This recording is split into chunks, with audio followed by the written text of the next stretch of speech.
ఇక సింధూర్ అయితే చంటికి అలా స్నానం పోస్తూ ఉంటుంది. చక్రం పక్కనే ఉంటాడు. చంటి సింధూర చేతులు తడుముతూ, ఏంటి బాబాయ్ నీ చేతులు ఇంత మెత్తగా ఉన్నాయి, నూనె పెడితే ఎవరి అయినా అలాగే ఉంటాయి లేరా, నువ్వు నోరు మూసుకొని కూర్చో అని చెప్పేసి అనగానే, ఏమో బాబాయ్ నాకైతే మెత్త మెత్తగా ఆడవాళ్ళ చేతుల్లో అనిపిస్తున్నాయి, సరే లేరా నీ మాటలు, నోరు మూసుకొని కూర్చో అని చెప్పేసి అనగానే, సరే బాబాయ్ అని చెప్పేసి అంటూ ఉంటాడు.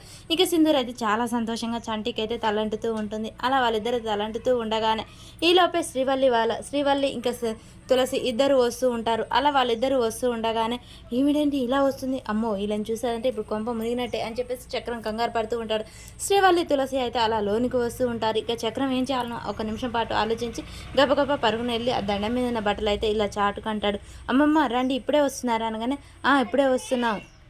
అమ్మగారు ఉన్నారా అనగానే, లోన్ ఉన్నారమ్మా మీకోసం ఎదురు చూస్తున్నారు, బాగా పదండి లోనికి పదండి అని చెప్పేసి అలా అనగానే సరే అని చెప్తూ వెళ్తూ ఉంటుంది. ఇక ఒక్కసారిగా శ్రీవల్లి ఆగుతూ ఉంటుంది. గాలికి దండం మీద వేసిన చీర రెపరెపరాడటంతో శ్రీవల్లి చూసి చూడనట్టు అటు చూడగానే సింధూర చంటికి స్నానం పోస్తూ ఉంటుంది. అది చూసిన శ్రీవల్లి అయితే చాలా సంతోషిస్తుంది. ఇక అలాగే చూస్తూ ఉంటుంది. వీళ్ళిద్దరూ భార్యాభర్తలాగా చక్కగా నలుగు పెట్టి స్నానం పోస్తూ ఉంటుంది. శ్రీవల్లి అయితే అలా చూసి ఇంకా లోనికి వెళ్తుంది. లోలో ఇక పూజకైతే అంతా సిద్ధం చేస్తారు. చెంచలమ్మ, భవతి, రేణుక అందరూ పూజకు సిద్ధమై రెడీగా ఉంటారు. అమ్మ అందరూ వచ్చినట్టేనా, ఇక పూజ ప్రారంభిద్దామా అని చెప్పగానే, ప్రారంభిద్దాం పంతులు గారు, అన్ని వస్తువులు ఉన్నాయా లేవా చూసుకోండి అని చెంచలమ్మ చెప్తూ ఉంటుంది. వచ్చాయమ్మా అన్నీ అని చెప్పగానే ఈలోపు నమస్కారం అన్నయ్య గారు, నమస్కారం వదిన గారు అని చెప్తూ ఉంటుంది తులసి.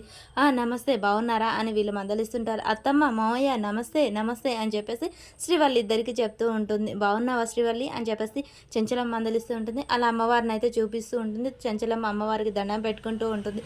మరి శ్రీవల్లి చూసిన విషయం ఇక్కడ చెప్తుందా, అసలు ఏం జరుగుతుంది అనేది మనకు నెక్స్ట్ వీడియోలో తెలుస్తుంది.